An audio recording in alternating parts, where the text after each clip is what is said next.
हमारी ये final drive इस दफ़ा की टर्की की ट्रिप की शुरू हो गई है। अब हम अपनी जो लास्ट डेस्टिनेशन है जो कि अनएक्सपेक्टेडली आ गई, वो मेरा प्लान था नहीं वैसे इस्तांबुल का, लेकिन वो ऐड करना पड़ा, तो वो वहाँ पर हम जा रहे हैं आज। और आज बस गाड़ी रिटर्न करनी है हमें। बस ये कि बहुत अच्छा ट्रिप रहा। 17 दिन हो गए गाड़ी के साथ, 3500 किलोमीटर, 11 शहर, 12वां इस्तांबुल होगा। बहुत अच्छी ड्राइव रही, बहुत अच्छा ट्रिप रहा हर तरह से। अल्लाह ताला का शुक्र है। कौन सी सबसे आपकी बेस्ट ड्राइव थी? कौन सी शहर से? बेस्ट ड्राइव सबसे अच्छी थी काश से अंतालिया वाली। उसमें जो व्यू था, उसकी जो ड्राइव थी वो बहुत ही ज़्यादा सीनिक थी। एक तरफ समंदर चल रहा था, एक तरफ पहाड़ चल रहा है, और बहुत कर्व्स उसमें बहुत ज़्यादा थे, इसलिए स्पीड भी ज़्यादा नहीं कर सकते थे, और व्यू बहुत अच्छा था। वो वहाँ हमने गाड़ी रोक के व्यू मैंने बनाया भी था, लेकिन वो सबसे अच्छी ड्राइव थी। और सबसे ख़तरनाक ड्राइव जो थी वो अंतालिया से मर्सिन का एक हिस्सा था उसका, जिसमें 15 किलोमीटर हमें पहाड़ के ऊपर चढ़ाई पे गाड़ी चलानी थी, और उसमें टू वे रोड थी वो। और उसके अंदर बस एक इतनी थी कि बस 2 गाड़ियाँ गुजर सकें, और एक तरफ खाई है और एक तरफ पहाड़ है, कोई सेफ्टी वो भी नहीं। हाँ, बस ये था। तो वो थोड़ी सी बहुत डिफ़िकल्ट ड्राइव थी। बहुत छोटे छोटे कर्व्स थे, बहुत छोटे छोटे थे, और उसमें ऊपर चढ़ानी थी, तो ज़ाहिर बात है आपको स्पीड में भी थोड़ी सी रखनी थी।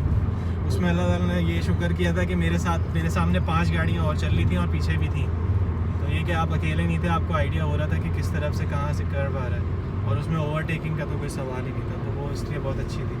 और सबसे बोरिंग ड्राइव जो थी वो थी कैपेडोकिया से कोनिया वाली। वो सिर्फ एक स्ट्रेट रोड है, उसमें ना कोई सीनरी है, ना कुछ है, ना कोई टर्न है।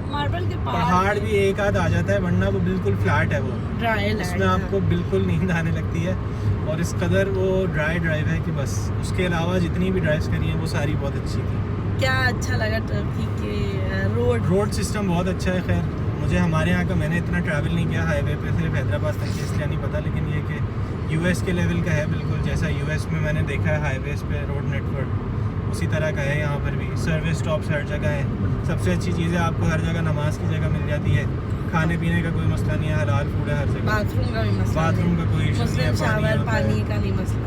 तो ये चीज़ें बड़ी अच्छी हैं, ये चीज़ें अच्छी लगेंगी, याद आएंगी नेक्स्ट कभी जब जाएंगे। और एक और सवाल मुझे पूछना था, वो उसका बताएं आप, जो स्पीड लिमिट्स का, वो स्पीड लिमिट्स का क्या?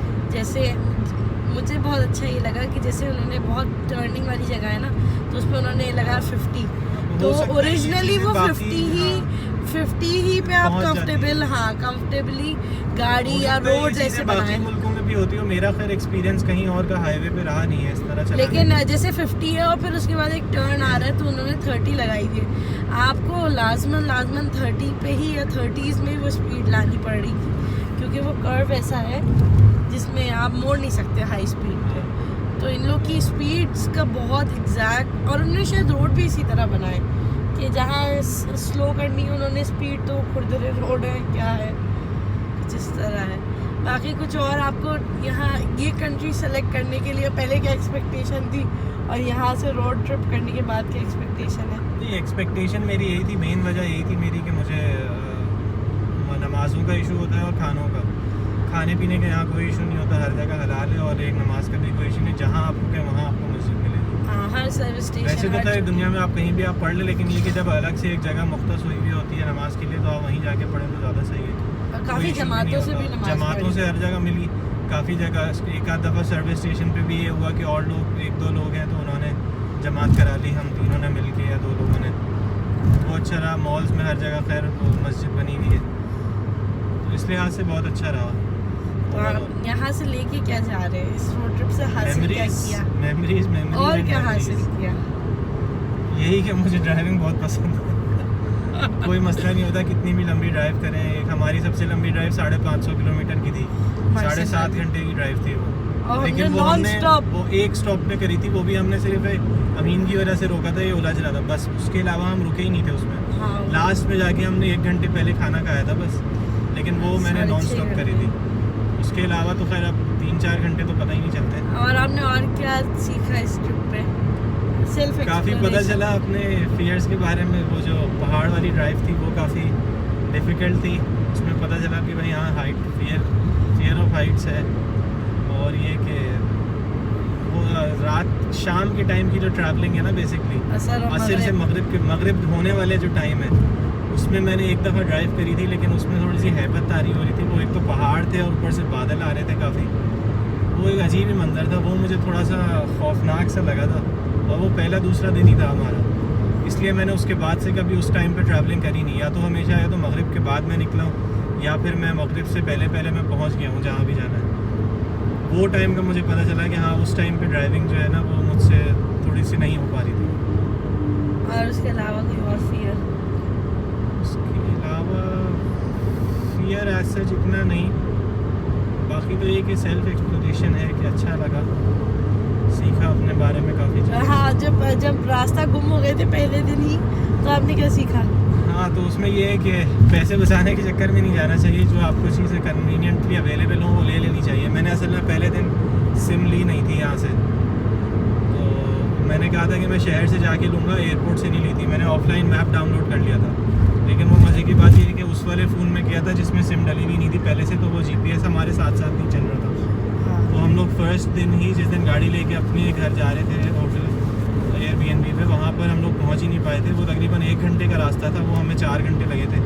बीच में हम लोग खो गए थे, फिर एक जगह रेस्टोरेंट पे रुके, लैंग्वेज नहीं आती, लैंग्वेज नहीं आती, उनसे वाईफाई लिया, फिर अपने GPS वाले फ़ोन पे लगाया, तो वो फिर ऑफलाइन भी चलता रहा, तो तब जाके हम रात में पहुँचे थे। कभी ये कि आप कन्वीनियंस को प्रेफर करें और टोल और नो टोल वाले रोड पे पैसों पे इतना नहीं जाए, पैसे उतने ही लग गए थे मेरे ख्याल में, और ज़्यादा ही लग गए जितने कि मैं एयरपोर्ट से सिम ले लेता उतने मेरे फ्यूल में और टोल में बताए ना। टोल और नो टोल एक दफ़ा मैंने करा था, हाँ टोल और नो टोल वाला रास्ता था और टाइम डिफरेंस भी नहीं था कुछ, तो मैंने नो टोल वाली रोड ले ली थी, लेकिन वो बिल्कुल ही अंधेरी रोड थी, रात का वक्त था, वो भी 2 वे रोड थी और उस पर साथ में जंगल ही था दोनों तरफ। शुरू का पहले दूसरे दिन की बात है।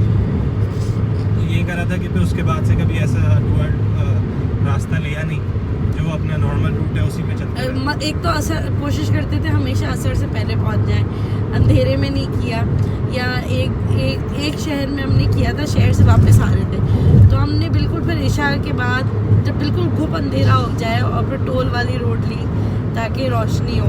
लेकिन असर मगरिब के टाइम पे बिल्कुल ट्रैवलिंग नहीं की, क्योंकि वो बहुत ज़्यादा ना वैसे आज सच रात में ड्राइविंग करने का कुछ नहीं है, 3-4 दफ़ा करी है, इतना होते ही है ट्रैफिक थोड़ा बहुत, तो उनके साथ साथ आप चलते रहे, कोई मसला नहीं होगा। लेकिन बस ये है कि अंधेरी वाली रोड थोड़ा सा मैं मगरिब के नमाज के वक्त जो है ना अवॉइड करी मैंने। हाँ, ट्रैवलिंग नहीं करी, मगरिब पढ़ के चला या तो, या फिर लेकिन और भी रुक के भी चले हम, है ना, अदाना से रुक के भी चले थे। लेकिन जब ऐसे दिन हुए तो फिर हमने सूर्य यासीन और सूर्य रहमान चला के ना अपने आप को हौसला दे के आगे बढ़ गए क्योंकि वो बहुत अंधेरी जगह थी। चलता रहे बस। हाँ, और आप अकेले रोड पे थे तो फिर बहुत मसला था, लेकिन बहुत अच्छा अल्हम्दुलिल्लाह सफ़र रहा। और कुछ और ऐड करना चाह रहे हैं?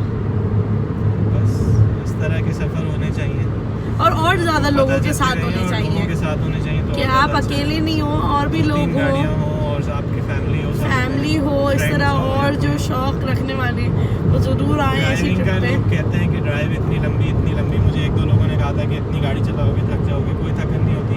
इतना स्टॉप ले के चलाया, 10 शहर रुके हर जगह, दिन में मुश्किल से 3 से 4 घंटे की ड्राइव या 5 घंटे की आप लगा लें स्टॉप के साथ, वो इतनी पता ही नहीं चलती, आप आराम से चले जाते हैं। और आप जाके रात को सो जाएं, अगले दिन आप बिल्कुल फ्रेश उठते हैं, कोई मसला नहीं होता ड्राइव में। अगर आपको शौक़ है तो आप कर सकते हैं, कोई इशू नहीं है।